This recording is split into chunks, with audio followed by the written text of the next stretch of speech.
ललिता रंग देवी विशाखा की जय। सुकुमारी श्री राधिका प्यारी की जय।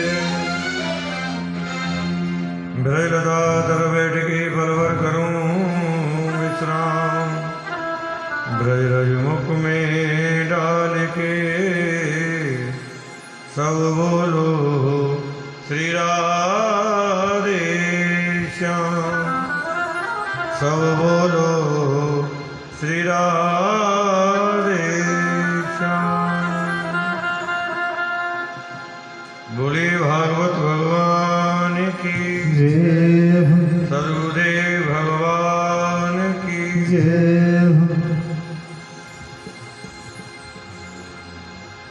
राधा नाम परम सुखदाई। राधा नाम परम सुखदाई। राधा नाम परम सुखदाई। राधा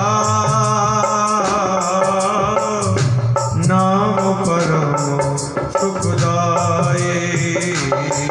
राधा नाम परम सुखदाई। नाम परम सुखदाई। नाम परम सुखदाई। राधा नाम परम सुखदाई। राधा नाम परम सुखदाई। नाम परम सुखदाई। नाम परम सुखदाई। राधा नाम परम सुखदाई। राधा नाम परम सुखदाई। नाम परम सुखदाई। नाम परम सुखदाई।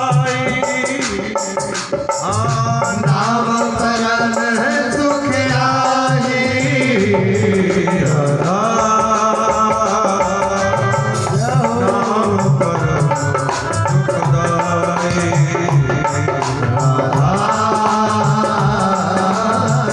नाम परम सुखदाई। राधा नाम परम सुखदाई। राधा नाम परम सुखदाई।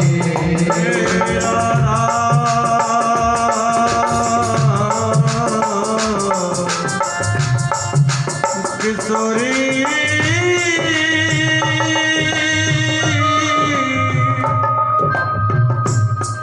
श्यामा रे श्यामा। ललित लवय लता लवनम। सुंदर वेतन की छैया। करुण अरुण कोमल पर्णों की।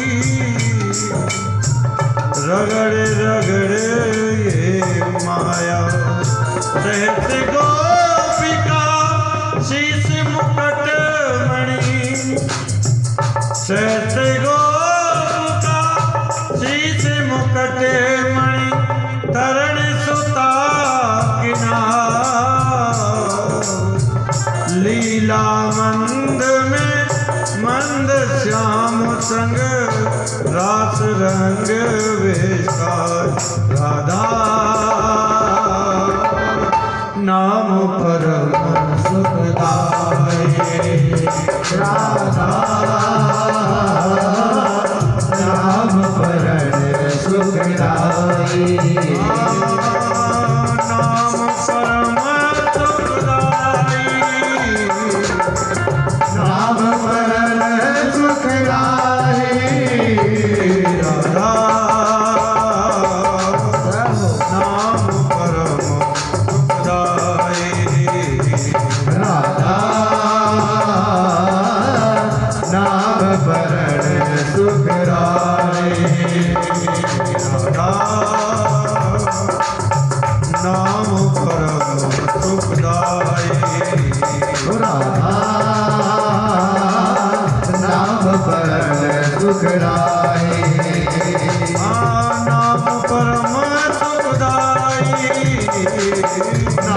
परन सुखदाई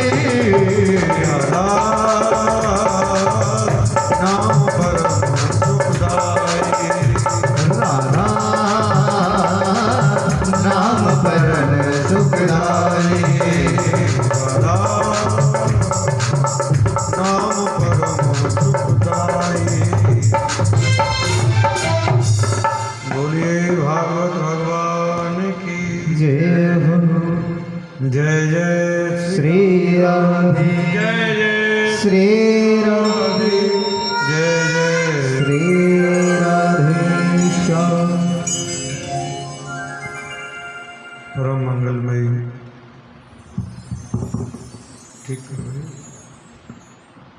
पराथकलेश्वर अकारण वर्णालय भक्त वांछित कल्पतरु तरंगित विनिंदित पीताम्बरधारी श्री बालकृष्ण लाल की बाममयी प्रतिमूर्ति श्रीमद् भागवत महात्मा भागवत सप्ताह के सत्र में कल मातम के बारे में कथा सुन रहे थे।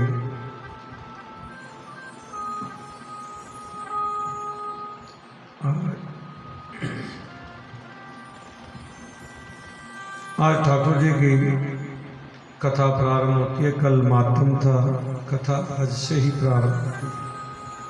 7 दिन ही कथा होती है, इसलिए सबका ज्ञान यज्ञ कहा है।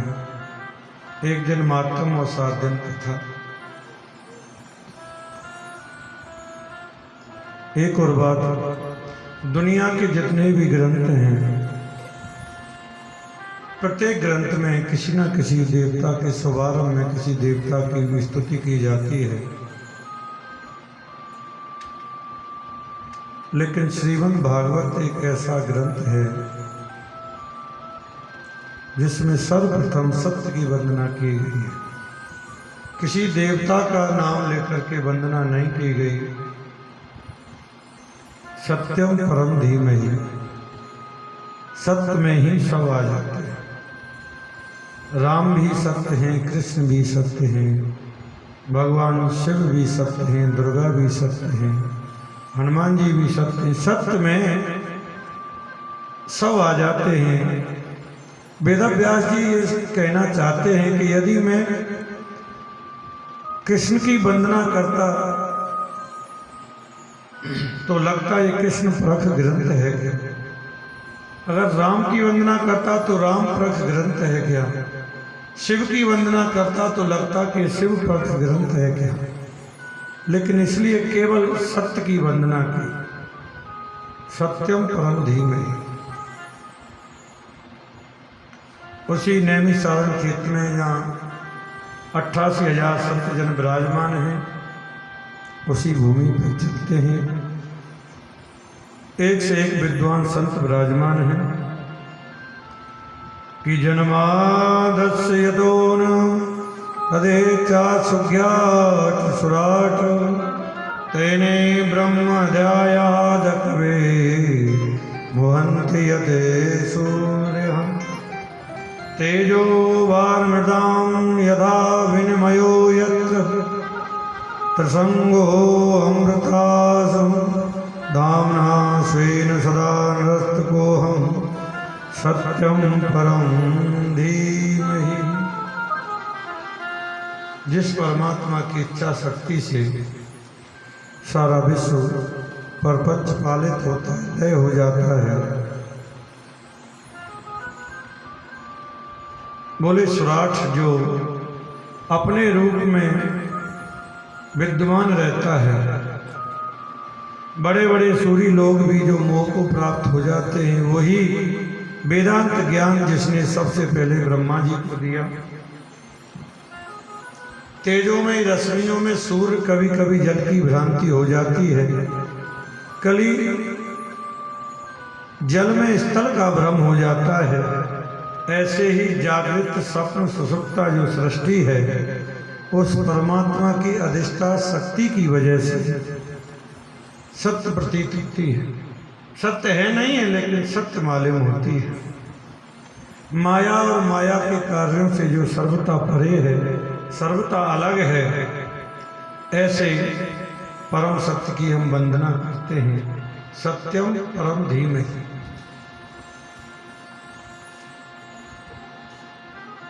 उसकी वंदना करते हैं। सत्य की बात क्यों कही? सबसे पहले भागवत के पहले, मध्य में और अंत में सत्य ही प्रतिपादित है। पहले श्लोक में भी सुना सत्यम परम धीमहि, और जब भागवत का मध्य आता है तब भी सत्य प्रतीत होता है, अंत में भी सत्य है। इसलिए वेदव्यास जी सत्य की वंदना करना चाहते हैं। और तुलसीदास जी कहते हैं कि धर्म न दूसर सत्य समाना, आगम निगम पुराण बखान। सत्य से बढ़कर कोई धर्म नहीं होता। महर्षि वेदव्यास भी लिखते हैं, असत्यादि पराधर्मो नहीं असत्य संपातक। असत्य से बढ़कर कोई अधर्म नहीं होता और सत्य से बढ़कर कोई धर्म नहीं है। इसलिए जीवन में ज़्यादा से ज़्यादा सत्य बोलने का संकल्प है।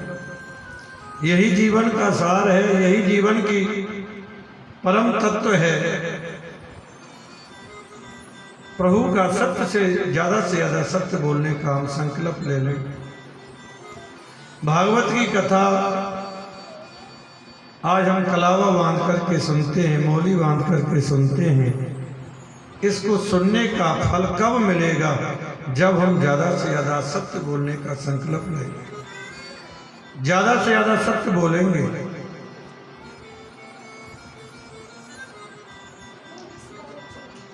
भागवत में परम धर्म का निरूपण किया। कहते हैं अरे भाई ये परम धर्म है क्या? तो कहते हैं परम धर्म है कृष्ण कथा। निष्कपटी निष्कामी जो संत हैं उनके जानने योग्य जो कथा है वो है कृष्ण कथा। जिन महापुरुषों को ना स्वर्ग चाहिए, ना मुक्ति चाहिए, ना वैकुंठ चाहिए, ऐसा निष्कामी जिसका जीवन है, उन संतों के जानने योग्य कथा है। उस कृष्ण कथा का वर्णन हम करते हैं। वो कृष्ण कथा कैसी है? बोले शिवदम शिवम कल्याणम ददाति इति शिवदम। कैसी है? बोले कल्याण करने वाली है। तापत्रयन मूलनम, तीनों प्रकार के जो तापों का उन्मूलन कर देती है। आध्यात्मिक ताप, आदि दैविक ताप, आदि भौतिक ताप, सबको विनिष्ट कर देती है। ऐसी है कृष्ण कथा। कहते हैं अन्य ग्रंथों को पढ़ने में, ग्रंथों को पढ़ने के लिए समय ना मिले तो श्रीमद् भागवत जी का आश्रय ले लो। अपने छोटे से मंदिर में, घर में भागवत जी को विराजमान करो। सुबह शाम दोनों वक्त भागवत जी की आरती पूजा कर लो तो संपूर्ण भागवत का जो फल है वो प्राप्त हो जाता है। ऐसी है कृष्ण कथा। कि निगम कल्प तरोर गलतम फलम सुखमुखाद द्रव संयुक्तम पिबत भागवतम रसमालयम महुरो रस का भूभावका। निगम कहते हैं वेद, वेद रूपी निगम कल्प वृक्ष का पका हुआ फल ही श्रीमद् भागवत है। उस वृक्ष पे नाम है निगम और उस फल वेद रूपी कल्प वृक्ष से ये फल नीचे कैसे आया? तो कहते हैं सुखदेव जी का मुख लग जाने से ये फल नीचे की ओर आया। सुख माने तोते का जिस फल में मुख लग जाता है वो फल कभी खट्टा नहीं हो सकता। या तो आप ये सोच लें तोते का मुख लग जाने से खट्टा भी मीठा हो जाता होगा, या आप ये सोच लें कि तोता मुख उसी में लगाता है जो ऑलरेडी पहले से मीठा ही होता है। लेकिन सुखदेव जी का जिस फल में मुख लग गया वो फल कभी खट्टा नहीं हो सकता। ऐसे ही ये श्रीमद् भागवत जो सुखदेव जी का मुख लगा। सुखदेव जी इसको लेकर के आए। बोलते ही महाराज फल में तो गुठली होती है, छिलका होता है, कोई समझदार व्यक्ति गुठली छिलका खाता है क्या? तो हमको बता दो इसमें कहाँ गुठली है कहाँ छिलका है, उसे छोड़ते चले। बोले नहीं नहीं, इसमें कहीं गुठली नहीं है, कहीं छिलका नहीं है। तो बोले अमृतम द्रव संयुक्तम, इसमें तो अमृत भरा हुआ है, अद्भुत अमृत भरा हुआ है, एकदम अमृत रस भरा हुआ है, कहीं गुठली नहीं है, कहीं छिलका नहीं है। अरे महाराज ठीक है, आपने अमृत बता दिया भागवत को,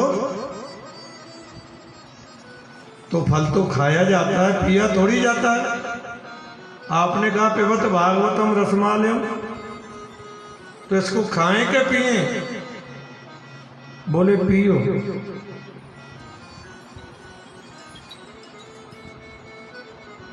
पिबत भागवतम रसमालयम, इस भागवत रूपी रस को पियो। अरे साहब कितनी बार पिए? अभी 2 महीने पहले वृंदावन पी रहे थे, उससे पहले जलंधर में पी रहे थे, उससे पहले और कितनी बार पिए? बोले पीते रहो जब तक मोक्ष ना मिल जाए। और लास्ट में तो ये कह दिया जब तक मर ना जाए तब तक पीते रहो, पीते रहो, पीते रहो। जितना पियोगे उतना ही सुख मिलेगा, उतना ही आनंद मिलेगा, पीते रहो। तो कहते हैं भागवत की कथा तो सुनी जाती है, पी थोड़ी जाती है। तो कहते हैं महाराज जो सुनने वाली चीज है ना, इधर से सुनने के बाद इधर निकल जाती है, और पीने वाली जो चीज है वो हृदय में जाकर के बैठ जाती है। इसीलिए कहा है भागवत रस को सुनना नहीं है, पीना है। पीते चलो, जितना पियोगे उतना आनंद मिलेगा। एक सत्संगी था, उसने 2 सोने की 2 पीतल की मूर्ति बनाई और निवास मैदान में रखी। सब लोग आ रहे हैं, सब लोग देख रहे हैं। वशिष्ठ देव की ऐसी सुंदर मूर्ति। लोगों ने पूछा क्या दाम है इनका? बोले एक मूर्ति 500 रुपए की है और एक रूपी मूर्ति लाख रुपए की है। तो उन्होंने कहा महाराज जो लाख रुपए वाली है वो क्या सोने की है? बोले नहीं नहीं, बिल्कुल सोने की नहीं है, दोनों मूर्ति पीतल की है, एक भी रत्ती भारी नहीं है, एक ही सांचे से बनी हुई है, लेकिन एक 500 रुपए की है और एक 1 लाख रुपए की है। परीक्षण करो और बताओ। तो सब लोग देख रहे हैं घुमा फिरा करके, जैसे आपने देखा होगा अखबार में कई बार एक फोटो आता है, उसमें कहते हैं कि इसमें 5 अंतर हैं और बताओ, और उसमें 5 अंतर होते भी हैं और दिखाई भी नहीं देते। ऐसे ही लोग परीक्षण कर रहे हैं, इस मूर्ति को उठा के देखते हैं इसमें क्या अंतर है। तो वहां से एक महात्मा जी गुजर रहे थे, उन्होंने कहा इसको तो मैंने बड़ा कई बार सत्संग में देखा है। तो उसने कहा महाराज मैं तुम्हारी मूर्ति का परीक्षण कर सकता हूँ? बोले हाँ जी महाराज करो। तो उन्होंने एक सुतली ली और हाथ गीला करके उसको बट करके मूर्ति के कान में डाला, तो इधर से डाला तो इधर से पार निकल गई। तो उसने कहा महाराज ये 500 रुपए की। बोले बरोबर है, ये 500 रुपए की है। और दूसरी मूर्ति के कान में डाला तो उसमें छिद्र था कोई, कान में से डाला वो सीधी सुतली पूरी पेट में चली गई। बोले 1 लाख रुपए की। बोले बरोबर है, 1 लाख रुपए की है। कहने का भाव क्या? जो इधर से सुनकर के इधर निकाल दे वो सोता या सरोता, और सुनकर के जो हृदय में धारण कर ले वही है सच्चा श्रोता। कि रामचरित जे सुनत अघाई, रामचरित सुनत अघाई, रामचरित जे सुनत अघाई, रामचरित जे सुनत अघाई, रस विशेष जाना तिन नाई, रस विशेष जाना तिन नाई, जिन हरि कथा सुनी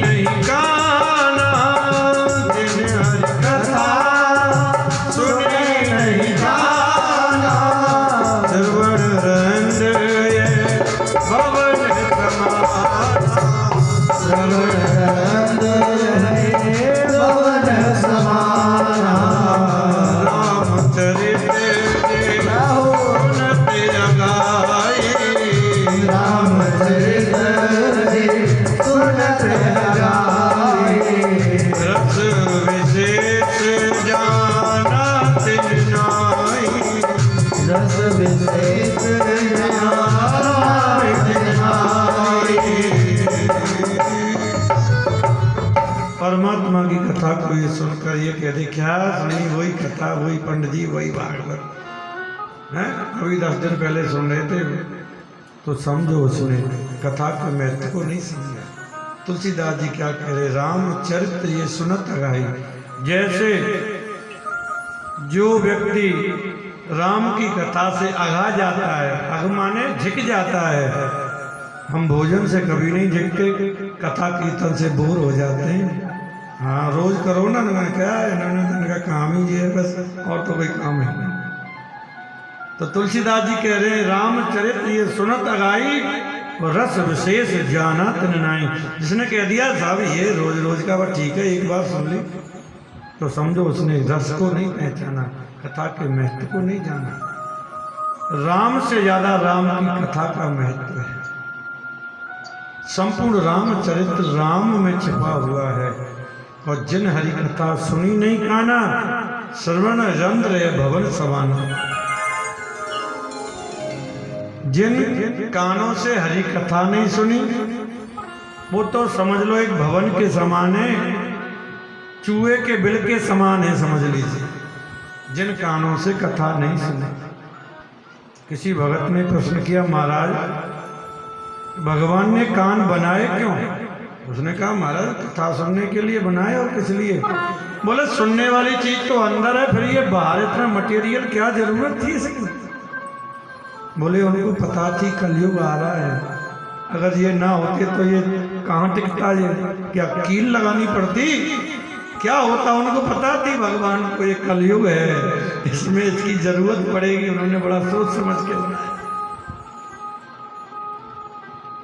जिन हरि कथा सुनी नहीं काना, श्रवण रंध्र है भवन समाना।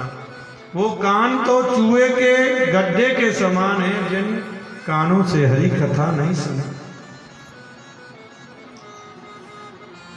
महुरो रस का भव भावका, कथा के रस का पान करो। 1 बार नहीं, 2 बार नहीं, 10 बार नहीं, 50 बार नहीं, जितना सुनोगे उतना सुख मिलेगा।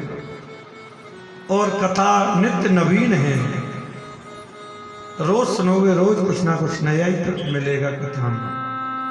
कथा कभी पुरानी नहीं होती, नित्य नवीन है।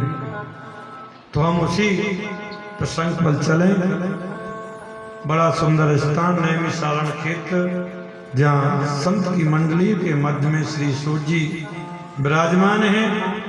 और सूत जी ने उन ऋषियों के मातम के बारे में श्रवण कराया कि त्वा खलु पुराणानि इतिहासानि चानघ।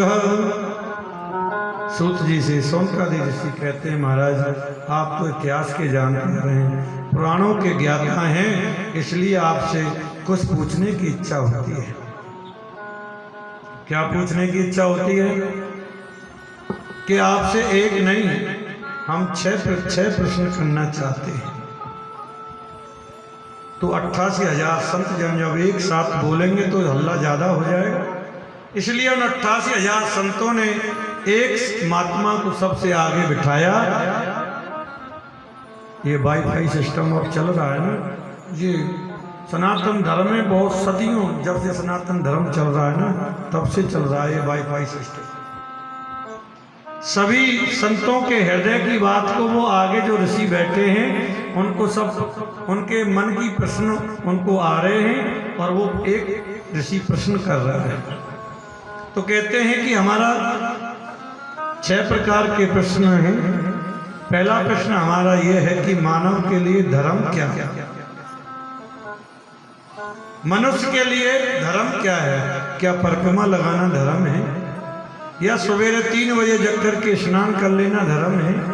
या अरबों की संपत्ति दान कर देना धर्म है? आखिर धर्म की परिभाषा क्या है? आखिर धर्म कहते किसे हैं? मनुष्य के लिए सबसे बड़ा कर्तव्य रूपी धर्म क्या है, ये हमें बताएं। हजारों संत बैठे हुए हैं, सबकी तरफ से एक ऋषि प्रश्न कर रहे हैं। दूसरा हमारा प्रश्न है कि मंदिर में हम जाते हैं पूजा करने के लिए, कोई कहता है शनिदेव बड़े हैं, कोई कहता है हनुमान जी बड़े हैं, कोई कहता है राम जी बड़े हैं, कोई कहते हैं भोले बाबा, कोई कहते हैं दुर्गा जी बड़ी हैं, कोई कहते हैं भैरव जी बड़े हैं। तो क्या कभी कभी व्यक्ति के मन में भ्रम नहीं पैदा हो जाता? एक माता जी थी, जल्दी में आई, लोटे में पानी लिया, गड़बी में पानी लिया, कटोरी में कुछ चनौरी कुछ मिश्री रखी,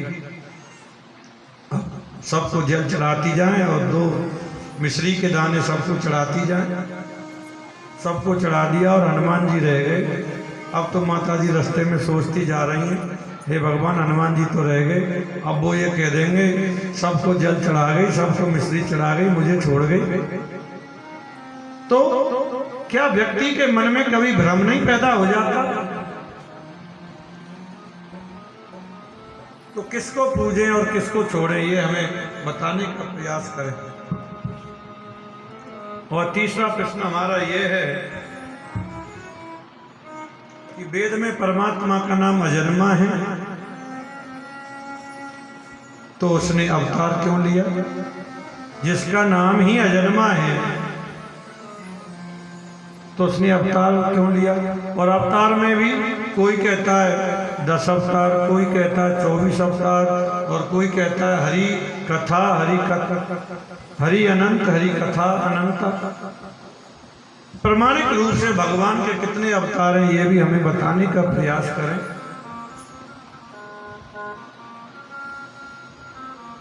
तो कहते हैं, तो वो राम क्यों बने, कृष्ण क्यों बने, ये सारी बातें हमें बताने की प्रयास करें। चौथा प्रश्न हमारा ये है कि भगवान ने जब अवतार कितने हैं, और 5वां प्रश्न हमारा ये है कि वक्ता वो श्रेष्ठ नहीं होता कि छोटी सी बात को बहुत बड़ी कह कर के बोले। वक्ता वो श्रेष्ठ होता है कि बहुत बड़ी बात को बहुत छोटी करके बोले, गागर में सागर भर के बोले, वही वक्ता श्रेष्ठ है। और फिर आप विवेचन करने लग जाओगे तो लोगों के पास इतना समय नहीं है, उठ के चल देंगे, जब नहीं बर्दाश्त होगा तो बोलते रहो, तुम क्या करोगे? इसीलिए गागर में सागर भर के बोलना चाहिए वक्ता को। जो शास्त्रों का सार है वो हमें बताने की कृपा करें।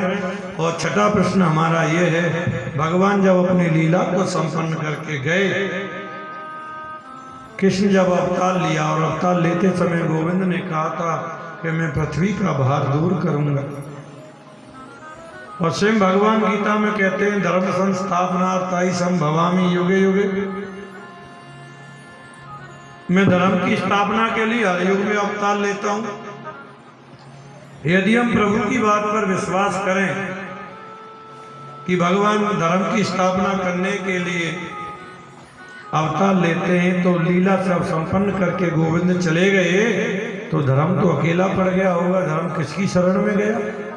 ये हमें बताने का प्रयास करें। ये हमारे 6 प्रकार के प्रश्न हैं। सोनकादि 88 हजारों के मन के प्रश्नों को सुनकर के सूत जी गदगद हो गए। ऋषियों से बोले, आपने बहुत उत्तम प्रश्न किए हैं, और आपके प्रश्नों के उत्तर देने से पहले मैं आदरणीय श्री सुखदेव जी के चरणों में प्रणाम करना चाहता हूँ। बोले सुखदेव जी? अरे महाराज, सुखदेव जी का जीवन तो इतना महत्वपूर्ण है, ऐसा आदर्श चरित्र है सुखदेव का कि जिसने 12 वर्ष तक मातृ गर्भ में वास किया। इतना विचित्र संत है सुखदेव। गोलोक धाम में राधा रानी की गोद में कीड़ा करते थे। राधा रानी ने कहा, बेटा सुखदेव, तुम मृत्युलोक में जाओ, और मृत्युलोक में जाकर के जन जन में भागवत धर्म का प्रचार प्रसार करो। तो सुखदेव ने कहा, माँ मैं नहीं जा सकता। क्यों? क्योंकि मृत्युलोक में जाऊंगा तो विष्णु की माया बड़ी गुणमयी है, और उसने जो मोहित कर लिया मुझे, तो जो मैं 2-4 माला आपकी जपता हूं वो भी छूट जाएंगे। तो राधा रानी ने कहा, बेटा सुखदेव, मैं तुम्हें वचन देती हूँ, तुम पर माया का असर नहीं होगा। आप जाओ मृत्युलोक में जन जन में भागवत धर्म का प्रचार प्रसार करो। तो वो ही सुखदेव जी सुखदेव ने संसार में आए और उस माया के मुझे श्रमत करके मैं आपको वचन देता ही हूँ कि आपको माया मोहित नहीं करेगी। तो वही आदरणीय सुखदेव जी महाराज गोलोक धाम से श्री राधा रानी की गोद से जो खेला करते थे मृत्यु लोक में आए और कैलाश पर्वत के ऊपर एक शुभ पखड़ी के गर्भ से उन्होंने जन्म लिया। अंडे के रूप में प्रकट हुए, बर्फीली हवाएं चलने लगी, अंडा विगलित होकर के फूट गया। सुखदेव के माता पिता उस अंडे को छोड़ करके चले गए। कैलाश पर्वत पर रहते हैं भगवान शंकर, शिव जी वास करते हैं। नारद जी ने अपने मन में सोचा कि मैं सुखदेव का प्राकट होना चाहिए। नारद जो है वो भगवान के मन का नाम नारद है। भगवान को कोई काम करना हो, जल्दी काम करना हो तो नारद के द्वारा कराते हैं। नारद जी सोचते हैं सुखदेव का प्राकट ना हो तो जब तक सुखदेव जी का प्राकट नहीं होगा तो जन जन में भागवत धर्म का प्रचार प्रसार कैसे होगा। तो सुखदेव जी को लाएं कैसे। तो नारद तो बड़ा विचित्र संत है। नारम ज्ञानम ददाती थी नारद, जो ज्ञान देता है उसे नारद कहते हैं। या नारम अज्ञानम खंडती थी नारद, जो अज्ञान का खंडन करे उसे नारद कहते हैं। या ये समझ लीजिए नारद जिसकी बात कभी रद्द ना हो, जो कह दिया उसे भगवान भी नहीं मिटा सकते, उसे नारद कहते हैं। अब नारद जी का एक स्वभाव है, जिस घर में हमेशा झगड़ा होता हो वहाँ पर नारद जी पहुँच जाएं तो हमेशा के लिए झगड़ा समाप्त हो जाता है, फिर कभी नहीं होता। और जहाँ कभी झगड़ा ना होता हो वहाँ पहुँच जाएं तो हमेशा के लिए शुरू हो जाता है। ऐसा नारद का स्वभाव। नारद कहते हैं लक्ष्मी नारायण में तो झगड़ा करा ही चुका हूँ, ब्रह्मा में और ब्रह्माणी में भी झगड़ा करा चुका हूँ, लेकिन भोले बाबा में और पार्वती में कभी नहीं हुआ। कुछ ऐसा नाटक कर दूं कि इनमें भी शुरू हो जाए। माता पार्वती आश्रम में हैं, भगवान भोलेनाथ गुफा में तपस्या के लिए बैठे हुए हैं। नारद जी कैलाश पर्वत पर पहुंचे। पार्वती ने स्वागत किया, आओ नारद। पार्वती के गुरु हैं लीला में नारद जी, बड़ा स्वागत किया। क्या बात है नारद जी? गुरु जी आजकल आप आते जाते नहीं है, क्या बात है? नारद जी कहते हैं माता क्या बताऊं, ये संसार के लोग ना बनावटी प्रेम, बनावटी भक्ति, बनावटी श्रद्धा, ये सब दिखावा शुरू हो गया। मैं अब जाना आना बंद कर दिया, कहीं नहीं जाता। पार्वती कहती है जाने दो, छोड़ो, हम दोनों में बहुत प्रेम है, दुनिया की छोड़ो। नारद जी कहते हैं वो तो बड़ी अच्छी बात है माता, आप दोनों में प्रेम है, भगवान कृपा करें दिनों दिन आपका प्रेम बढ़ता रहे। लेकिन माता जहाँ प्रेम होता है ना वहाँ कोई बात छिपाई नहीं जाती। हाँ, वहाँ पर कोई बात छिपाई नहीं जाती है।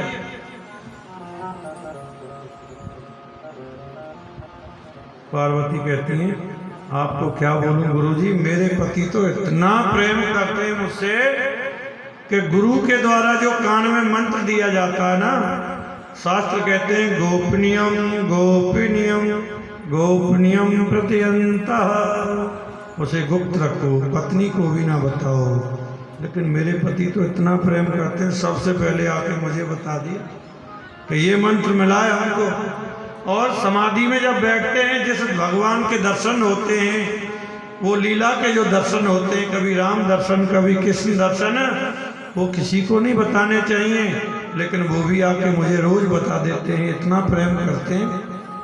नाथ जी कहते हैं अच्छी बात है माता, आपका प्रेम दिनों दिन बढ़े। फिर तो आपको ये भी बात बताई होगी जो गले में मुंडों की माला है वो। सोई पार्वती चुप। हे भगवान, मैं परमेश्वर की तरह पूछती हूँ।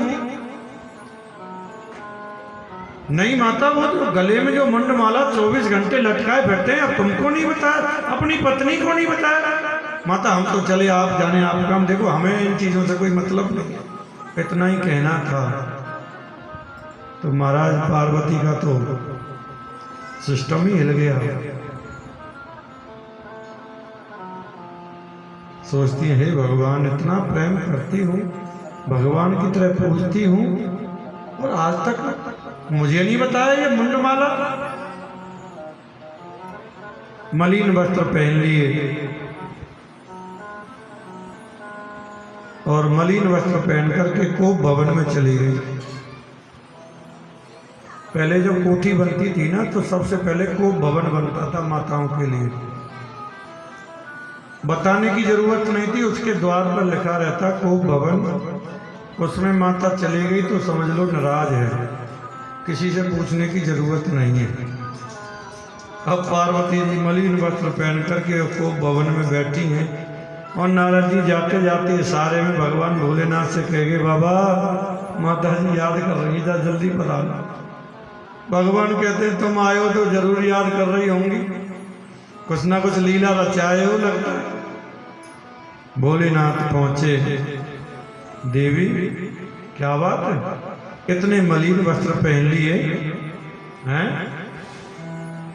पार्वती कहती है जाने दीजिए, ऊपर से भी काले और अंदर से भी काले। भगवान कहते हैं देवी अंदर से काला तो वो होता है जो कपटी होता है, और मैंने तो अपने जीवन में कोई बात आपसे छुपाई नहीं।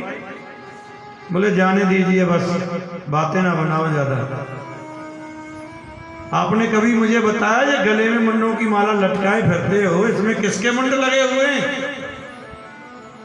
भगवान भोलेनाथ गंभीर हो गए, देवी कभी अवसर नहीं मिला इस चीज का, लेकिन मैं आपसे कितना प्रेम करता हूं इसका कोई प्रमाण है तो वो ये मुंडमाला ही है। अच्छा कैसे? बोले जब जब आपने लीला की सिद्धि के लिए अपने देह को त्यागा तो मैंने आपके सिर को काट करके अपनी माला में पिरो लिया कि आपकी याद बनी रहे। पार्वती बोली हे भगवान फिर तो डबल कपटी निकले। अरे ऐसी कौन सी दवा खा रखी है, अगर सच्चा प्रेम किए होते तो वो दवा मुझे भी पिलाते, वो औषधि मुझे भी पिलाते, इसका मतलब सच्चा प्रेम नहीं करते, फिर तो आप बहुत बड़े कपटी हो। तो भगवान भोलेनाथ कहते हैं देवी मैंने अमर कथा का पान किया हुआ है, मैंने अमर कथा का पान किया हुआ है, उसकी वजह से ना मेरा कभी जन्म होता ना कभी मरण होता है। तो वो अमर कथा क्या है? पार्वती कहती है वो अमर कथा मुझे भी पान कराओ, मैं भी पीना चाहती हूँ। माता पार्वती चरणों में गिर कर के बोली वो कथा सुनाओ मुझे। संसार में दो ही हट हैं, एक बाल हट और दूसरी फिर मैं संडे को बताऊंगा, याद रखना। हाँ दो ही हट तो हैं संसार में, महाराज अड़ जाए तो बस बात खत्म, काम होना चाहिए, बाकी बात छोड़ो। पार्वती जी कहने लगी मुझे तो अमर कथा सुनाओ।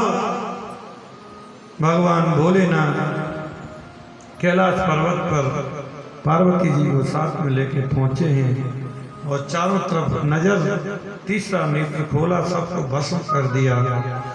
भगवान भोलेनाथ आसन पर विराजमान हैं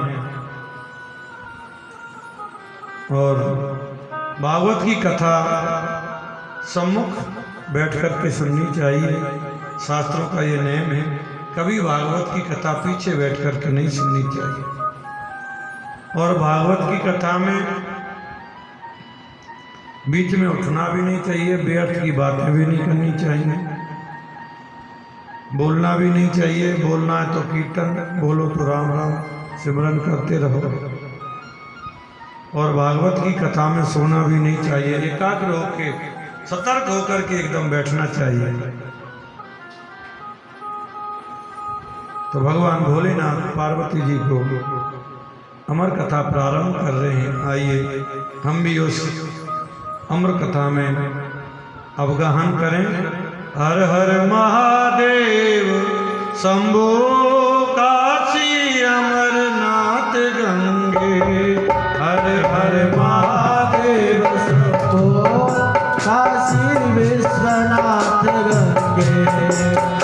हर महादेव शंभो काशी विश्वनाथ गंगे। हर हर महादेव शंभो काशी विश्वनाथ गंगे। काशी विश्वनाथ गंगे, काशी अमरनाथ गंगे। काशी विश्वनाथ गंगे, काशी विश्वनाथ गंगे। हर हर महादेव शंभो काशी विश्वनाथ गंगे। हर हर महादेव शंभो काशी विश्वनाथ गंगे। काशी विश्वनाथ गंगे, काशी अमरनाथ गंगे। काशी विश्वनाथ गंगे, काशी अमरनाथ गंगे। हर हर महादेव शंभो काशी अमरनाथ गंगे। हर हर महादेव शंभो काशी विश्वनाथ गंगे। हर हर महादेव शंभो काशी विश्वनाथ गंगे। हर हर महादेव शंभो काशी विश्वनाथ गंगे। काशी विश्वनाथ गंगे, काशी अमरनाथ गंगे। काशी विश्वनाथ गंगे, काशी अमरनाथ गंगे। हर हर महादेव शंभो काशी अमरनाथ गंगे। हर हर महादेव शंभो काशी विश्वनाथ गंगे। हर हर महादेव शंभो काशी विश्वनाथ गंगे। हर हर महादेव शंभो काशी विश्वनाथ गंगे। हर हर महादेव शंभो काशी अमरनाथ गंगे। हर हर महादेव शंभो काशी विश्वनाथ गंगे। हर हर महादेव शंभो काशी अमरनाथ गंगे। बोलिए शिव शंकर भगवान की जय भागवत भगवान की जय जय जय श्री श्री राम जय जय श्री राम जय जय श्री श्री राम। राधे श्याम। भगवान भोलेनाथ कहते हैं देवी मैं जो कथा सुनाता हूँ मैं देखता नहीं हूँ कौन सुन रहा है नहीं सुन रहा है। मैं तो बस आंख बंद करके कथा कहता हूँ और तुम सुन रही हो कि नहीं सुन रही हो मुझे कैसे पता चलेगी। तो तुम ओम ओम हाँ जी बोलना। जो हम हाँ जी बोलते हैं उसी को संस्कृत में ओम ओम का मतलब भी हाँ जी है। पार्वती जी सामने बैठे हुए हैं, भगवान भोलेनाथ अमर कथा सुना रहे हैं। 4 दिन तक कथा चलती रही। मीठी मीठी कथाएं जब चलती रही तो पार्वती बड़े आनंद से सुन रही है। और जब भगवान योगेश्वर योगविंश योग के स्वामी योग के अधीश्वर त्याग वैराग संन्यास के ज्ञान के बारे में जब पूछा उद्धव से, उद्धव ने पूछा तो इसको जब सुनते सुनते माता पार्वती को नींद आ गई। 4 दिन से कथा सुन रही थी। वो हमारे आपके जैसी कथा थोड़ी थी कि 4 घंटे कथा हो गई और फिर विश्राम। वो तो नॉन स्टॉप कथा चली थी। शाम को 5 बजे पहले दिन की कथा विश्राम हुआ, 5:01 पर दूसरे दिन की कथा प्रारंभ हुई। 4 दिन से पार्वती जी सुन रही हैं और जब ज्ञान वैराग की बातें आने लगी तो पार्वती जी को नींद ने घेर लिया। और वो सुख पक्षी जो अंडा पड़ा था, पहले दिन की जो कथा प्रारंभ हुई थी तो उसमें चेतनता आ गई, क्योंकि अमर कथा थी। फूटा हुआ वो अंडा साबित हो गया। दूसरे दिन की कथा से वो अंडा फूट गया और तीसरे दिन से तो वो सुख पक्षी बड़े आनंद से कथा सुन रहा है। सुनते सुनते जब माता पार्वती सो गई तो सुख पक्षी ने देखा कहीं ऐसा ना हो बाबा कहीं कथा बंद कर दे, तो उसने पार्वती जी की आवाज में ही ओम ओम ओम कहना शुरू कर दिया। कथा का जैसे ही विश्राम हुआ और भगवान भोलेनाथ ने जैसे ही जोर से लगाया बोलिए बाल कृष्ण लाल की जय हो। पार्वती जी की नींद खुली। हाँ पति देव। तो भगवान ने क्या कहा उद्धव से? क्या कहा? अरे ये तो कथा समाप्त हो गई।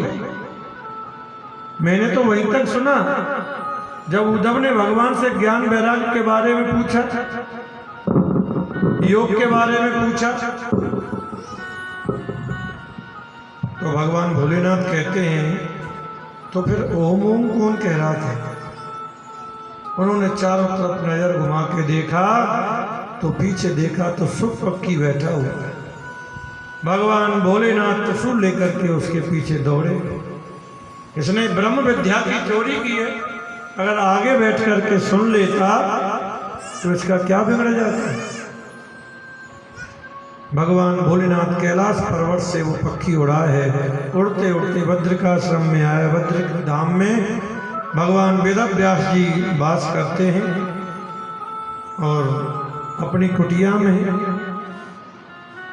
उनकी पत्नी का नाम है बिटका देवी।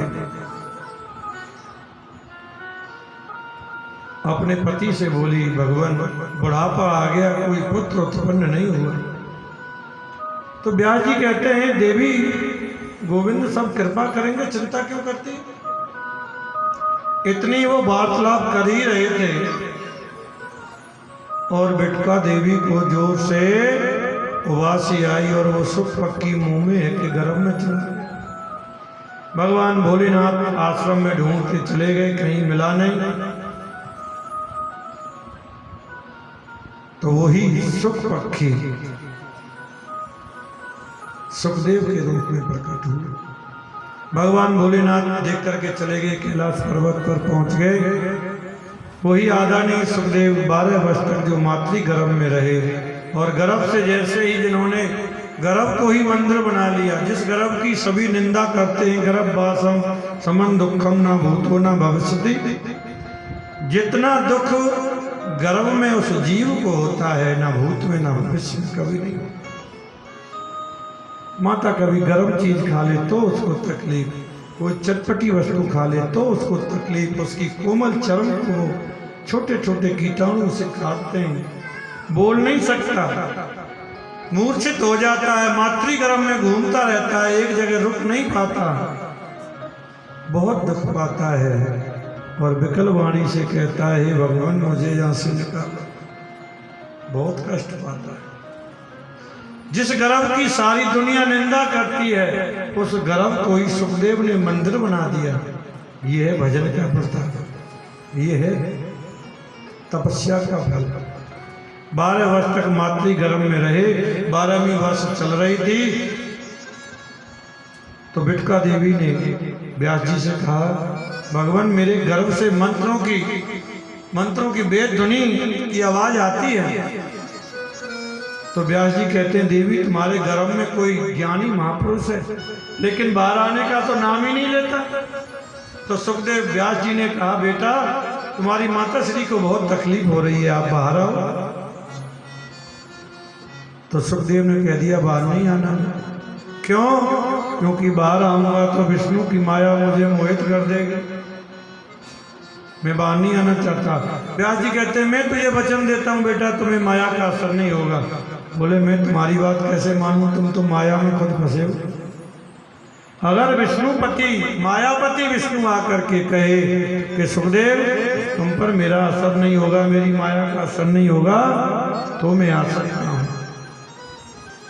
तो भगवान विष्णु आए और उन्होंने वचन दिया सुखदेव तुम पर मेरी माया का असर नहीं होगा। जन्म लेते ही सुखदेव ने जन्म लिया और जन्म लेते ही सीधे संन्यास ले लिया। जिनके 4 अंगुल की लंगोट भी नहीं है, जन्म लेते ही सीधे वन की ओर चल दिए। पुत्र पुत्र कहते हुए व्यास जी उनके पीछे चल रहे हैं। तो व्यास जी पुत्र पुत्र कहते हैं, कोई प्रश्न करते हैं तो जवाब मिलता है वृक्षों से। शायद ये बताना चाहते हैं व्यास जी, इस बार ये आपके पुत्र बने हैं, पहले ये आपके पिता बन चुके हैं। किसको पुत्र कहते हो तुम? कई बार ये तुम्हारे पिता बन चुके हैं और कई बार तुम इनके पुत्र बन चुके हो। तो व्यास जी ने सोचा, ऐसा चरित्र है मेरे पुत्र का, इसे मैं लौटा करके नहीं ला सकता। वही आचार्य सुखदेव परम संत हैं और संतों की सन्निधि हमारे जीवन को संभाल देती है। संतों का चरित्र हमारे जीवन को पवित्र बना देता है।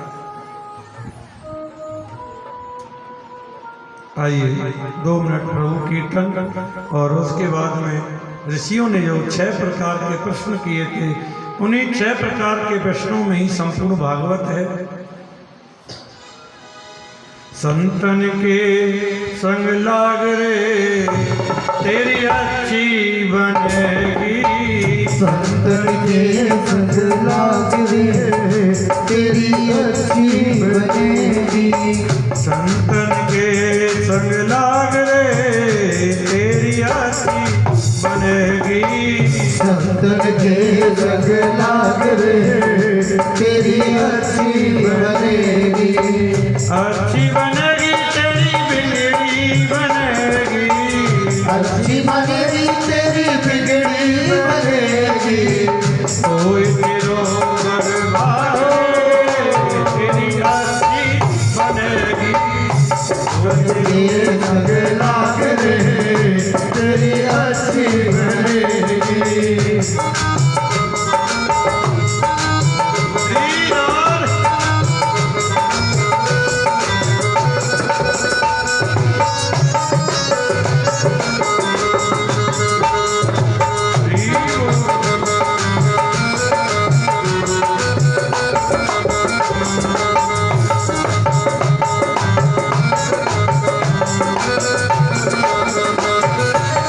संतन कर पुण्य कमाई।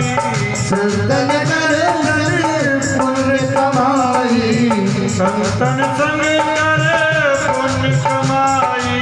संतन कर संग पुण्य कमाई। पुण्य कमाई पुण्य कमाई। पुण्य कमाई पुण्य कमाई। रामचरण अनुराग रे तेरी अच्छी बनेगी। रामचरण अनुराग रे तेरी अच्छी बनेगी। संतन के संग लाग रे तेरी अच्छी बनेगी।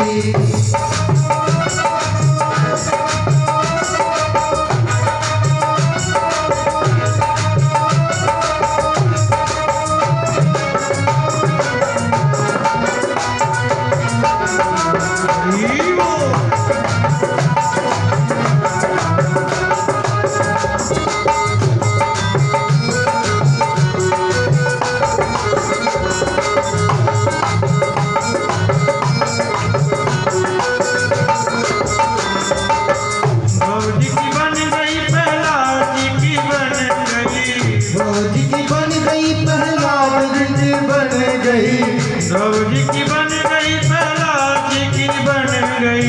द्रौपदी की बन गई प्रहलाद जी बन गई। हरि सुमिरन में जागरे तेरी अच्छी बनेगी।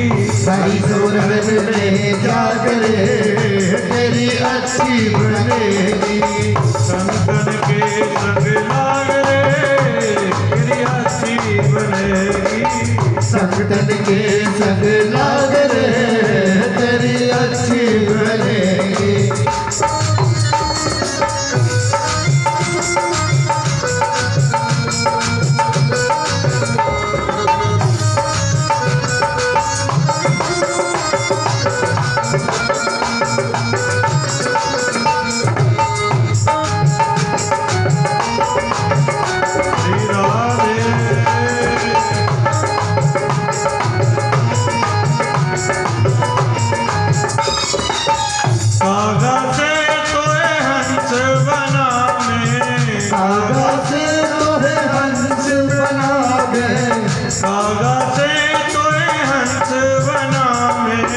राधा से तोहे हंस बना गए, हंस बनावे तोहे हंस बनावे, हंस बनावे तोहे हंस बनावे। मिट जाए और के दाग रे तेरी अच्छी बनेगी।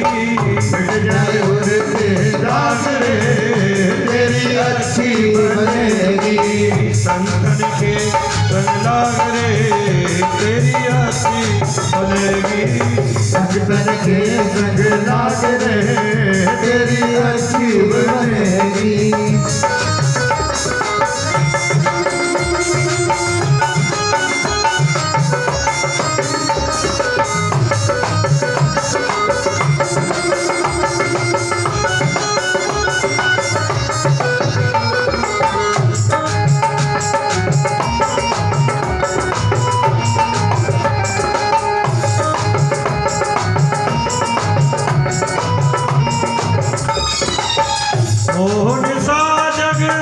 मोहन सा में बहुत दिन सोए, मोहन सा में बहुत दिन सोए, मोहन सा में बहुत दिन सोए, मोहन सा में बहुत दिन सोए। जाग सके तो अब जाग रे तेरी अच्छी बनेगी।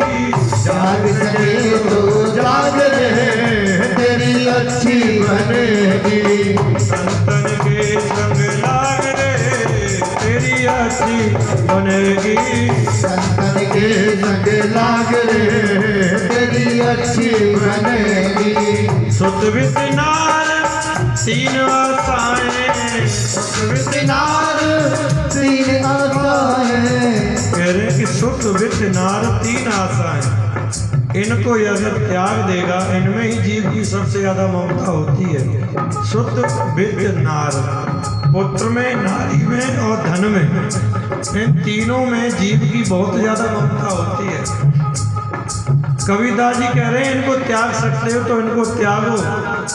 जैसे कमल कीचड़ में रहता है और कीचड़ की एक बूंद भी अपने ऊपर नहीं टिकने देता, ऐसे ही संसार में जीव को रहना चाहिए।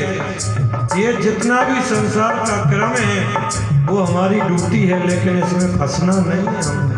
सुतवित नार तीन आशाएं, सुतवित नार तीन आशाएं, सुतवित नार तीन आशाएं, सुतवित नार तीन आशाएं।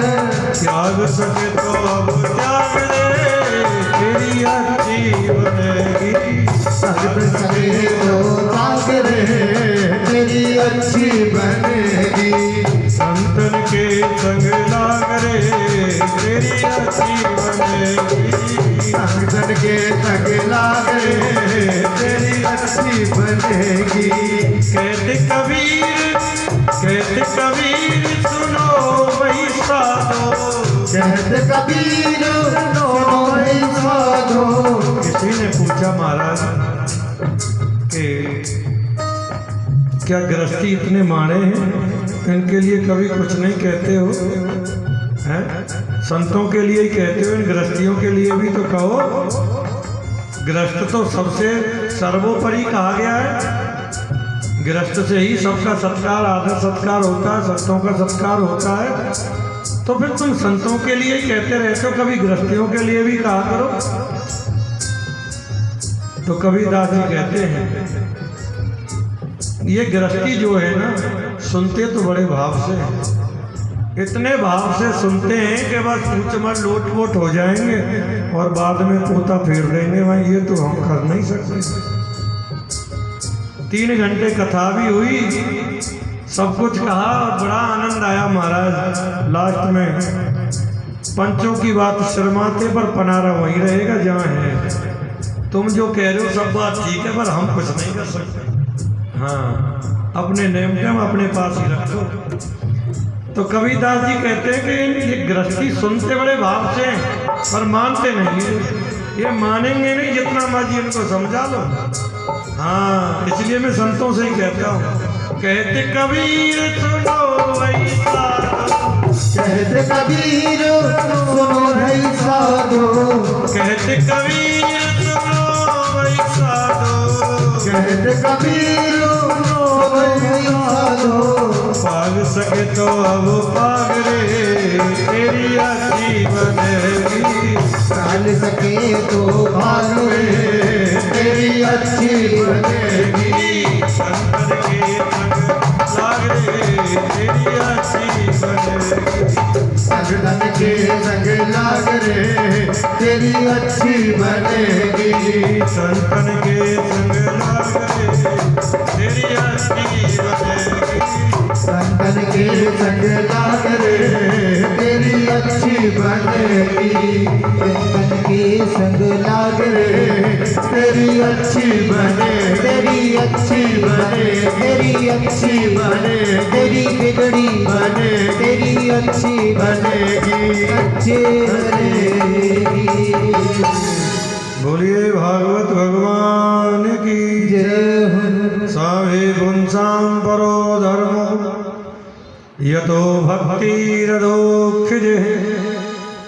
आदरणीय श्री सूत जी सोनकादि ऋषियों के प्रश्नों के जवाब दे रहे हैं।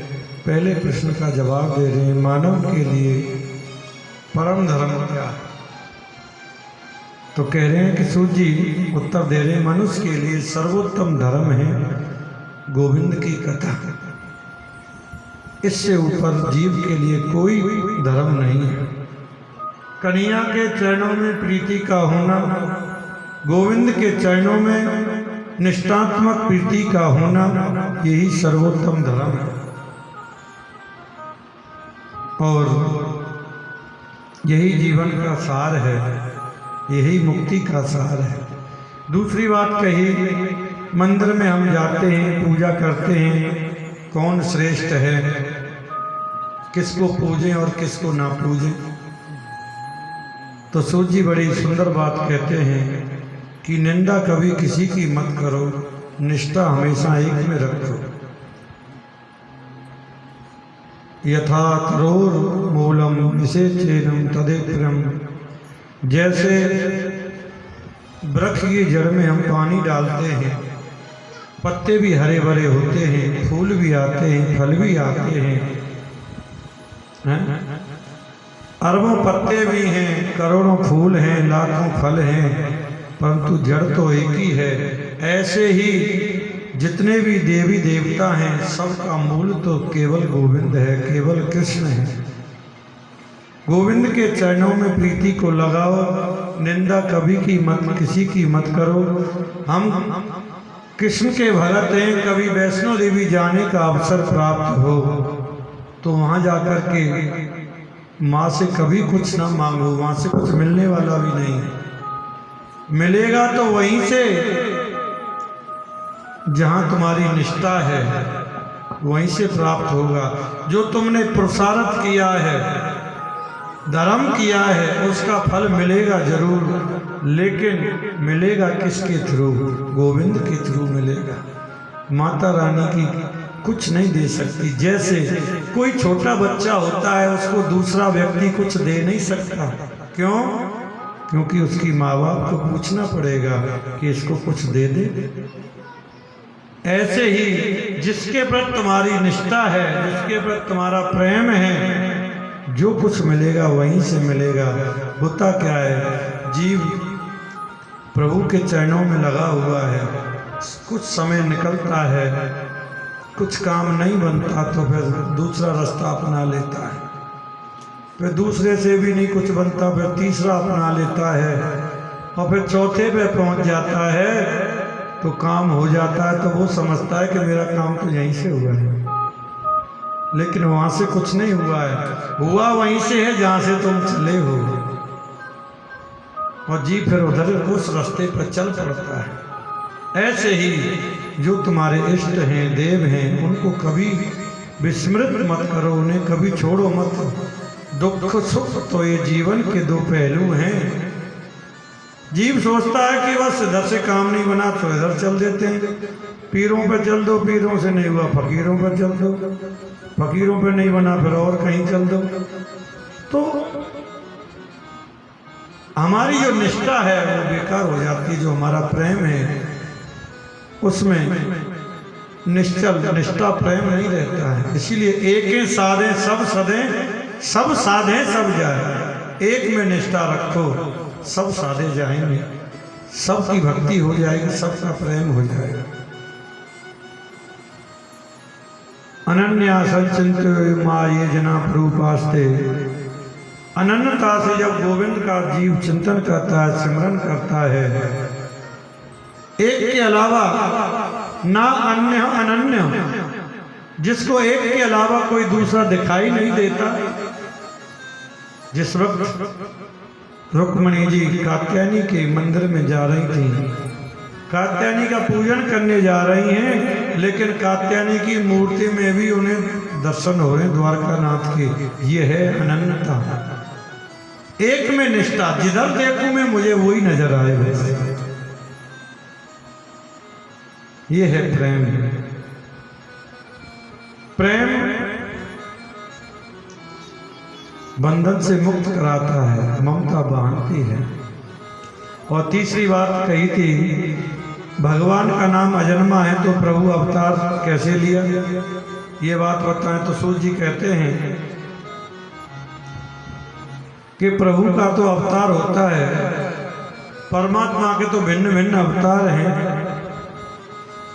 तो महाराज भिन्न भिन्न अवतार तो हैं, प्रमाणिक रूप से शास्त्रों के हिसाब से कितने अवतार हैं, ये हमें जरा बताने की कृपा कर। कि जब जब होए धर्म की हानि, जब जब होए धर्म की हानि, बारे असुर महाभिमानी, बारे असुर महाभिमानी। तब तब धरे प्रभु विवद शरीरा, तब तब धरे प्रभु विवद शरीरा, तब तब धरे प्रभु विवद शरीरा, तब तब धरे प्रभु विविध शरीरा। हरे कृपा सज्जन वीरा, हरे कृपा सज्जन वीरा।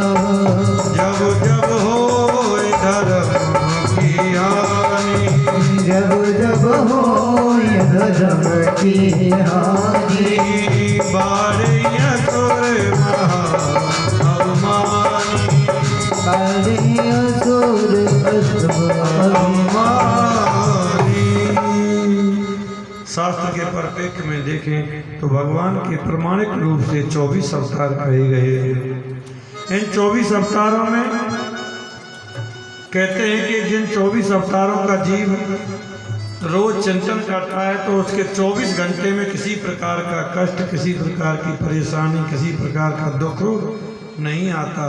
तो कहते हैं पहला अवतार जो है वो सनक सनंदन सनातन सनत कुमार जी का है, दूसरा 12 भगवान का, तीसरा नारद जी का अवतार है, तो चौथा नर और नारायण का अवतार, पांचवा कपिल देव भगवान का अवतार, छठा दत्तात्रेय जी का, सातवां यज्ञ भगवान का, आठवां ऋषभ देव।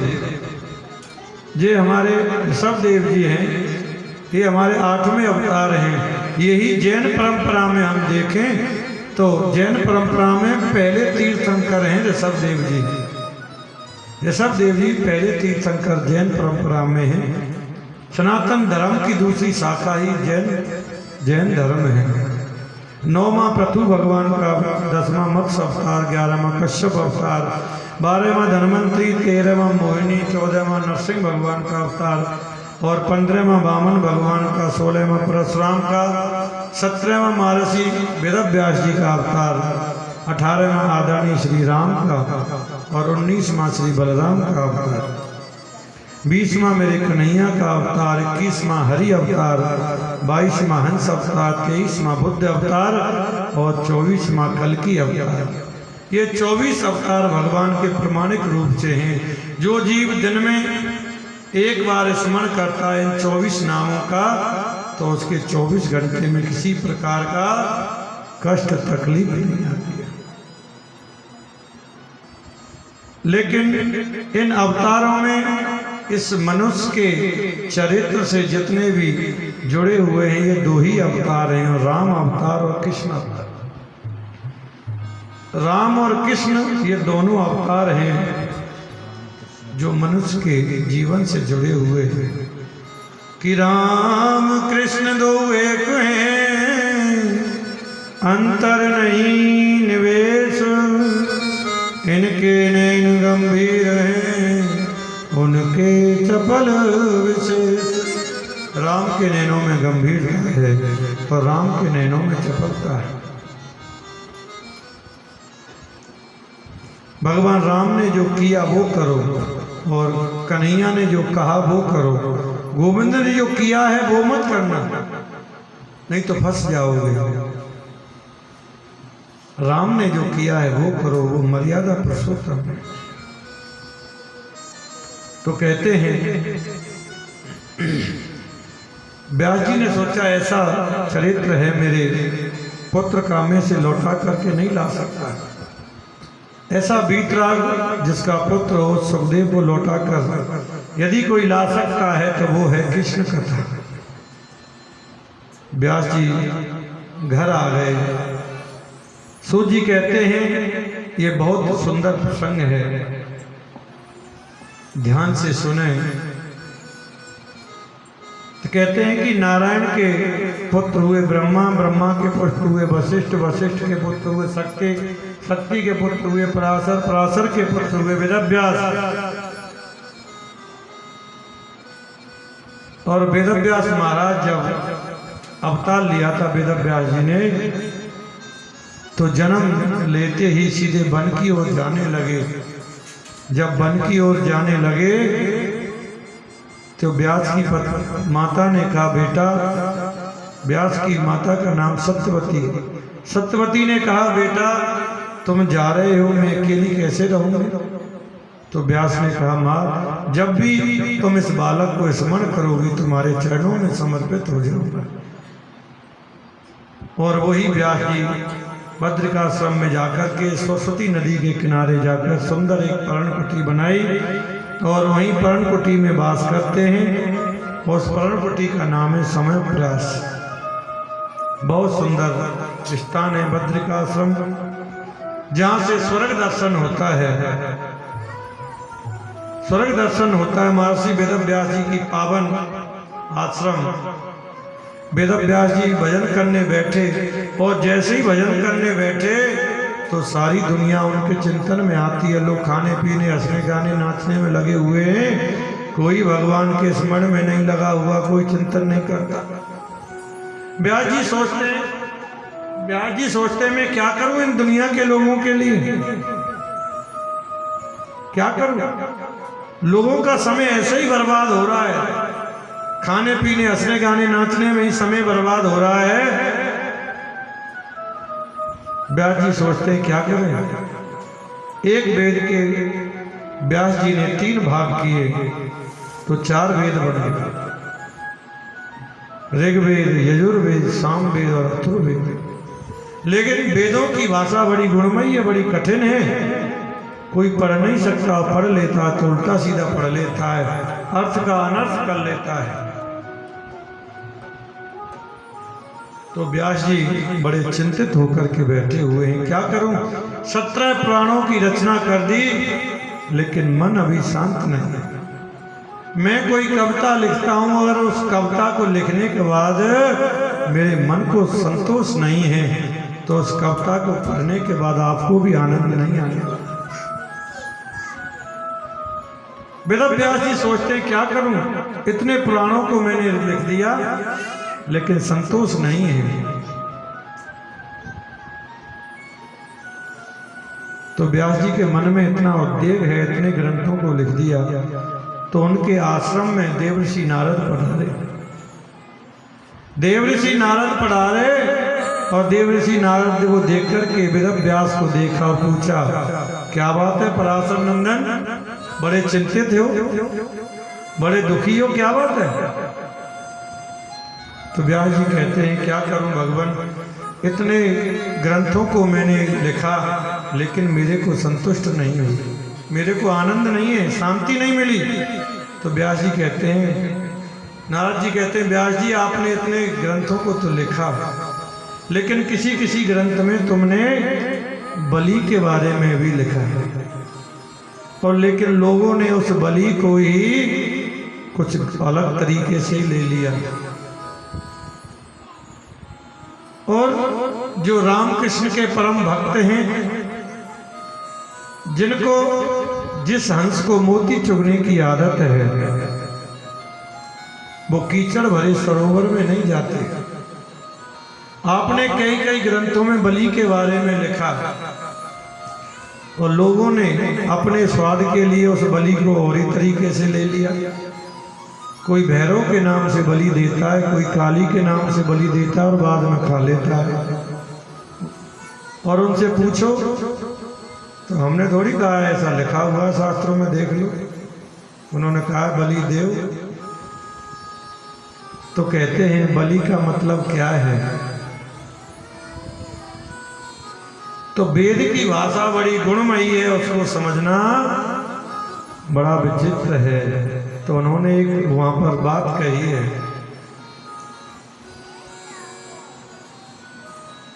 मैं क्या लिखा हुआ? वहां लिखा हुआ है पशु आल भेद। पशु आल भेद का क्या मतलब है? यज्ञ में पशु का आलभन करना चाहिए। आलभन का मतलब, आल भेद का मतलब मारना नहीं है भैया, आल भेद का मतलब है छूना। होते ऐसे कैसे? तो उन्होंने कथा के माध्यम से समझाया कि जिस वक्त विवाह होता है, फेरे होते हैं, उस वक्त पंडित जी एक मंत्र बोलते हैं, ततः वरम कन्या हृदय आलभेद। यदि हम आलभेद का मतलब मारना लिख देंगे, अर्थ करेंगे, वर कन्या को मार देगा, शादी किससे करेगा? इसीलिए वो कह रहे ततः वरम कन्या हृदय आलभेद का मतलब है कि वर कन्या के हृदय को स्पर्श करे। तो यज्ञ में जीव की बलि का मतलब मारना नहीं है, आलभेद का मतलब मारना नहीं है। उसको लाओ, यज्ञ में घुमाओ और उसको फिर मुक्त कर दो, उसको छोड़ दो, उससे कहते हैं आलभेद। आलभेद का मतलब मारना नहीं है। लोगों ने अपना सिस्टम बना लिया मारने का, वह ठीक है, मारो काटो और खा लो। तो नारद जी कहते हैं, व्यास जी लेकिन जो रामकृष्ण के परम भक्त हैं, वैष्णव हैं, उनके लिए जब तक तुम भागवत नहीं लिखोगे तब तक तुम्हारे मन को संतोष नहीं होगा। व्यास जी कहते हैं बुढ़ापा आ गया, मेरे बस की बात नहीं है, मैं नहीं लिख सकता, इतने ग्रंथों को लिख दिया, मेरे बस की बात नहीं है। तो नारद जी कहते हैं संतों के चरणों का आश्रय ले लो। अगर संतों के चरणों का आश्रय ले लोगे, संत कृपा हो जाएगी, तो कोई कार्य मुश्किल नहीं है। तो व्यास जी कहते हैं कैसे? तो नारद जी कहते हैं अपने पूर्व जन्म की कथा सुनाते हैं नारद जी। नारद जी कहते हैं व्यास जी मैं पूर्व जन्म में दासी का बेटा मेरा जन्म हुआ और मेरे पिता की मृत्यु। एक टाइम पर मेरी माँ बहुत रोई,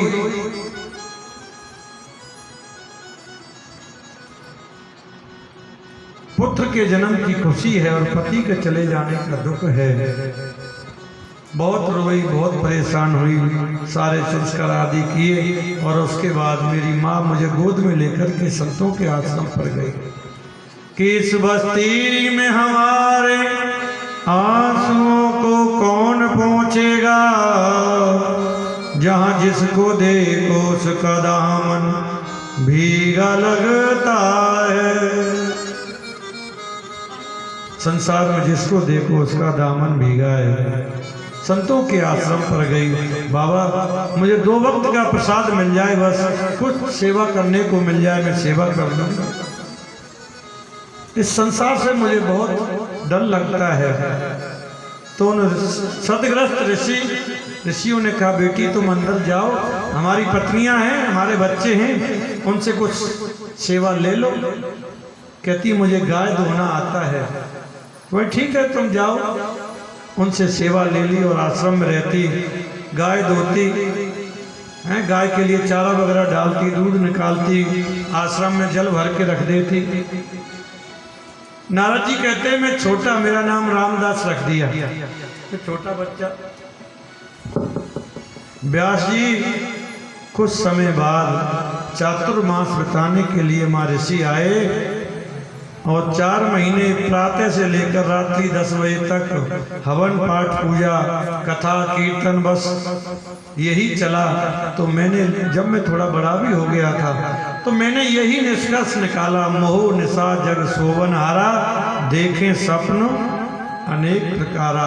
जीव मोह के वश में होकर के अनेक प्रकार के सपने देख रहा है, बड़ी बड़ी लंबी प्लानिंग कर रहा है। एक सेठ जी रात को भोग पानी लिया और बेड पर लेटे लेटे विचार कर रहे हैं। वो हाईवे की बगल में 28 एकड़ जमीन है, सुबह उसकी रजिस्ट्री करा देता हूँ। बुद्धि कहती है क्या करोगे? कहता है करेंगे क्या, उसको खरीद के उसमें इंडस्ट्री लगाऊंगा। फिर क्या करोगे?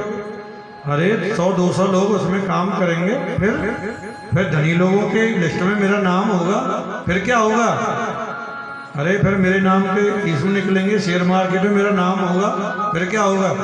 अरे फिर सुबह का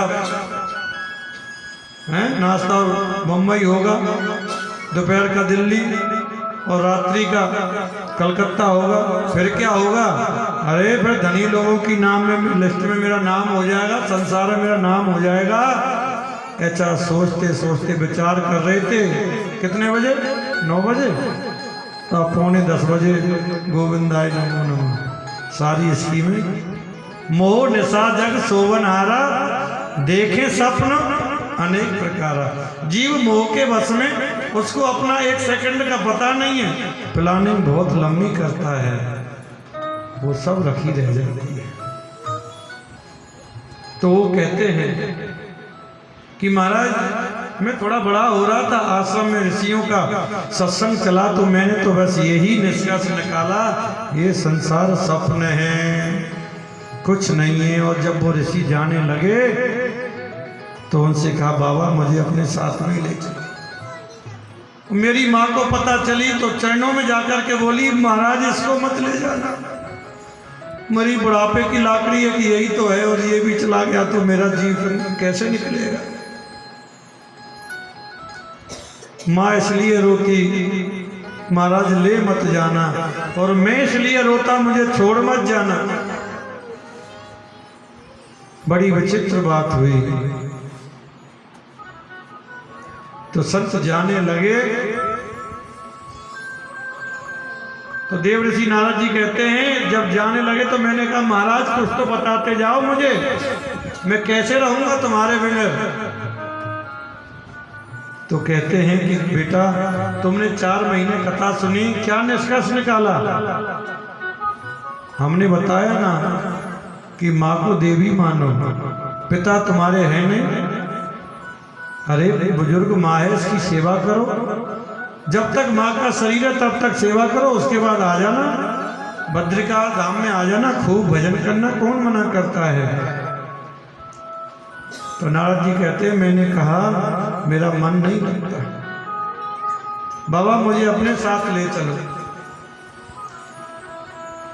तो महात्मा कहते हैं कि देखो तुम्हारी माँ अकेली है, इसकी सेवा करो और उसके बाद आ जाना।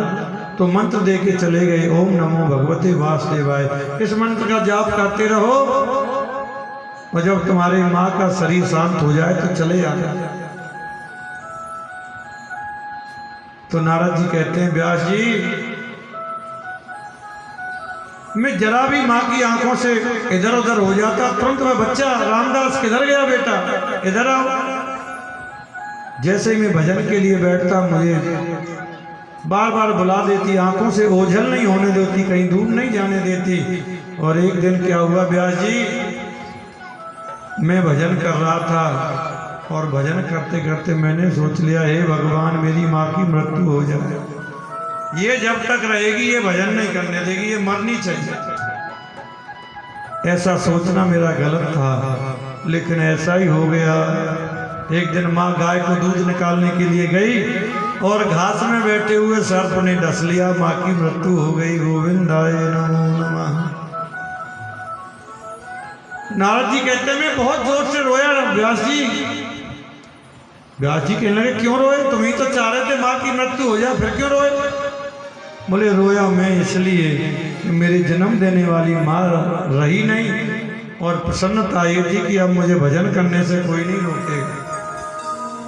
एक आंख से गर्म आंसू और एक से ठंडे। तो कहते हैं व्यक्ति जब दुख में रोता है तो आंसू गर्म निकलते हैं और खुशी में जब रोता है तो आंसू ठंडे निकलते हैं। कभी अनुभव करके देखना। एक माँ का छोटा सा बच्चा है, तीसरी चौथी क्लास में प्रथम श्रेणी पास हुआ और दौड़ता हुआ जब माँ के अंक में आया, माँ को दिखाया, माँ मैं प्रथम श्रेणी में आया हूँ। और माँ ने उस बच्चे को अंक में भर करके सीने से लगाया और उस वक्त उस माँ के आंखों से जो आंसू निकलते हैं वो खुशी के आंसू, वो ठंडे होते हैं। कभी अनुभव करके देखा। दुख में जब व्यक्ति रोता है तो आंसू गर्म निकलते हैं और प्रसन्नता में जब रोता है तो आंसू ठंडे निकलते हैं। व्यास जी में रोया और माँ के सब संस्कार आदि करने के बाद मैं पहुंच गया बद्रिकाश्रम में और मैंने भजन प्रारंभ किया। मैं भजन किया और भजन करते करते ये निष्कर्ष हुआ, आकाशवाणी हुई, बच्चा अभी तुम्हारे कर्म शेष हैं, अभी तुम्हें दर्शन नहीं हो सकते, तो अगले जन्म में तुम्हें मेरी दर्शन होगा। सारी सृष्टि जलमग्न हो गई, सारी सृष्टि का प्रलय हो गया। और देख लो व्यास जी, ये वही दासी का बेटा बच्चा रामदास आज देवऋषि नारद बना हुआ। ये किसकी कृपा? ये संत कृपा। संतों ने कृपा कर दी तो एक दासी का बेटा देवऋषि नारद बन सकता है। तो क्या तुम भागवत नहीं लिख सकते? आप भागवत लिखो और भागवत को लिख करके जन जन में प्रचार प्रसार करोगे तो तुम्हारे मन को सुकून मिलेगा। वैष्णव जब सुनेंगे, वैष्णव जन पढ़ेंगे तो तुम्हारे मन को आनंद मिलेगा, हृदय को सुकून मिलेगा। तो व्यास जी कहते हैं क्या करूं, मेरे बस की बात नहीं है। तो नारद ने चतुर श्लोकी भागवत व्यास जी के कान में दी और वही चतुर श्लोकी भागवत व्यास जी ने 4 श्लोकों 18,000 श्लोकों में परिणत कर दिया। वेद भागवत जी की रचना हो गई। जब भागवत की रचना हो गई तो विचार करते हैं इसको सबसे पहले पढ़ने का अधिकारी कौन है? क्या करूं? इसको सबसे पहले पढ़ने का अधिकारी वही है जिसने काम को जीता, क्रोध को जीता।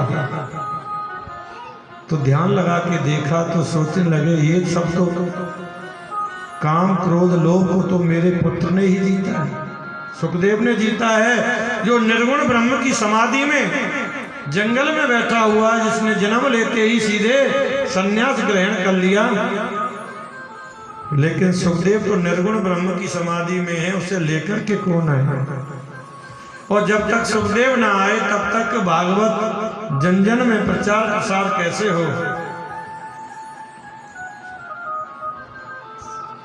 तो व्यास जी ने अपने छोटे छोटे शिष्यों को बुलाया और उनको कुछ मंत्र दिए। कहा कि मेरा जो बेटा सुखदेव जो निर्गुण ब्रह्म की समाधि में है ना, वहां जाओ और जाकर के ये मंत्र गाना। देखो शायद कृष्ण कथा उसे खींचती है क्या, जाकर उसे सुनाओ। तो उन्होंने अपने शिष्यों को मंत्र सिखाए हैं और सुखदेव जी को जाकर के कि बरहा पीड़म नटवर बभू कर्णयो कर्णकारम बिभ्रदवास गणविगौसहम वैजयंती चुमालम। जब ये श्लोक बोला तो सुखदेव की समाधि टूट गई। सुखदेव ने कहा आगे बोलो ना। बोले महाराज हमें तो इतना ही आता है, ज़्यादा पढ़ना है तो अपने पिताजी के पास चलो, उनके पास तो ऐसे 18,000 श्लोक हैं।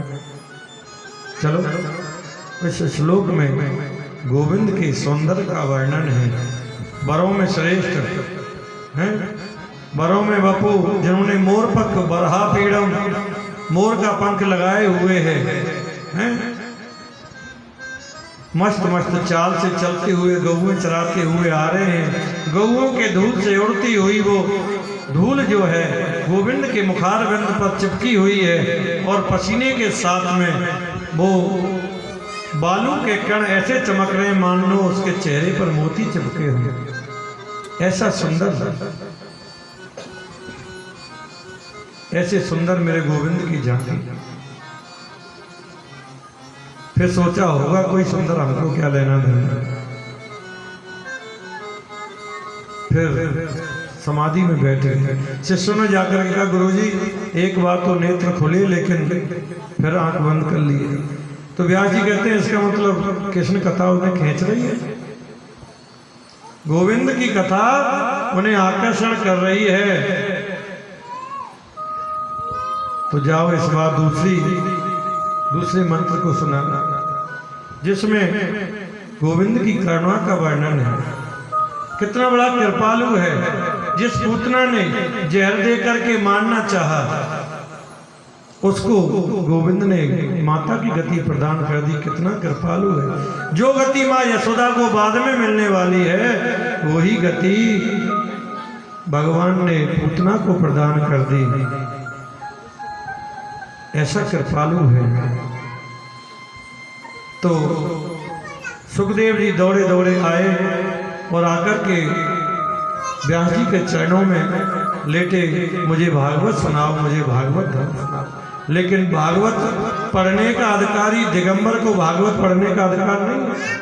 तो उन्होंने कौफीन मंथन कराया और सोचने लगे यदि मैं ये कहूँगा मेरे पुत्र ने काम क्रोध को जीता तो दुनिया के लोग कहेंगे अपने पुत्र की स्वयं बड़ाई करते हो। यदि जनक महाराज ये कह दें कि सुखदेव ने काम क्रोध को जीता तो दुनिया मानेगी। व्यास जी ने जनक महाराज को संदेशा भेजा, मैं अपने पुत्र को वेदांत पढ़ाने के लिए भेज रहा हूँ, इसकी अच्छे से परीक्षा ले लेना। सुखदेव जी गए, द्वार पर पहुंचे हैं, द्वारपालों से कहा कि जनक महाराज से कहिए व्यास नंदन सुखदेव वेदांत पढ़ना चाहता है। तो उन्होंने अंदर से आवाज दे दी अभी 5 दिन तक समय नहीं है, द्वार पर खड़े रहें। ये नहीं कहा वापस चले जाएं, द्वार पर खड़े रहें। इतना बड़ा ज्ञानी, इतना बड़ा ब्रह्म का ज्ञानी खड़ा हुआ है। और जब 5 दिन हो गए और जाकर के कहा कि जाओ देखना चेहरे पे जरा भी क्रोध की मुद्रा दिखाई दे तुरंत वापस कर देना। तो सेवक जब गए जाकर के कहा महाराज जैसा पहले दिन चेहरे पर तेज था ना उससे भी ज्यादा और प्रसन्न खड़े हुए, यानी क्रोध को जीत लिया। किसी के घर हम जाएं, एक बार जाएं गेट ना खोले, 2 बार ना जाएं ताबी ना खोले, वन छोड़ो नखरे ही बड़े हैं, दोबारा जाएगा नहीं। सुखदेव जी धूप में खड़े हुए हैं 5 दिन तक, लेकिन कोई बात नहीं, शांताकारम भुजग शयनम, शांत खड़े। अंदर बुलाया, झूले पे बैठाया, एक से एक विश्व सुंदरी अप्सराओं को बुलाया। कोई गलवैयां करती है, कोई पंखा झुला रही है, कोई उनकी बगल में बैठ जाती है, कोई चबर झुला रही है, कोई चरण दबा रही है।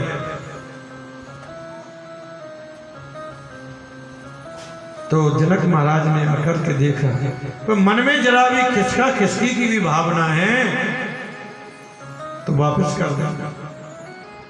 तो सेवक ने कहा महाराज वो तो स्त्री पुरुष के भेद को ही नहीं जानते कि स्त्री क्या होती है और पुरुष क्या होता है। ऐसा भी राग है सुखदेव, वो तो स्त्री पुरुष के भेद को ही नहीं जानता। तो जनक महाराज आकर के सुखदेव के चरणों में गिर पड़े, महाराज मुझे माफ करना, आप तो स्वयं वेदांत की हत्या करें, मैं आपको क्या वेदांत पढ़ाऊं। वो तो आपके पिता श्री का आज्ञा हुआ था तो मैंने ये गलती की, आप तो स्वयं वेदांत की हत्या करो। तो जनक महाराज ने कह दिया कि सुखदेव ने काम क्रोध को जीता है। तो वही सुखदेव को फिर वहां से आए और उनको व्यास जी ने फिर उन्होंने कौपीन पहराई। सुखदेव जी दिगंबर तो हैं लेकिन ऐसे दिगंबर नहीं। आदरणीय सुखदेव जी कि भागवत पढ़ी और भागवत पढ़ने के बाद में फिर सीधे वन में चले गए। भागवत पढ़ी और भागवत पढ़ के फिर सीधे वन भाग गए, रुके नहीं।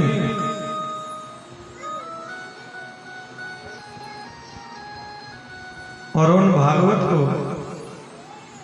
अध्यात्म निर्गुण में रह करके और जब राजा परीक्षित को 7 दिन में मृत्यु का श्राप लगा तो वही आदरणीय सुखदेव परीक्षित की सभा में आए और ऐसी भागवत सुनाई महाराज 7 दिन में उन्हें मोक्ष मिल गया, वैकुंठ में चले गए। सोनकादि ऋषियों ने ये पूछा कि ये परीक्षित कौन है महाराज, ये कौन है और ये किसके पुत्र हैं? तो कहते हैं और 7 दिन में इन्हें मरने का श्राप क्यों लगा, ये कथा भी हमें सुनाए। तो श्री सूत जी ने कहा परीक्षित के जन्म प्रसंग को सुनाना मैं जरूरी नहीं समझता, लेकिन फिर भी सुनाऊंगा। क्यों? क्योंकि जिसकी जन्म कथा से गोविंद की कथा उदय होती है, उस जीव की कथा भगवान की कथा से कम नहीं होती। जिस मनुष्य की कथा परमात्मा से संबंध जोड़ लेती है, उस मनुष्य की कथा भगवान की कथा से भी कम नहीं है।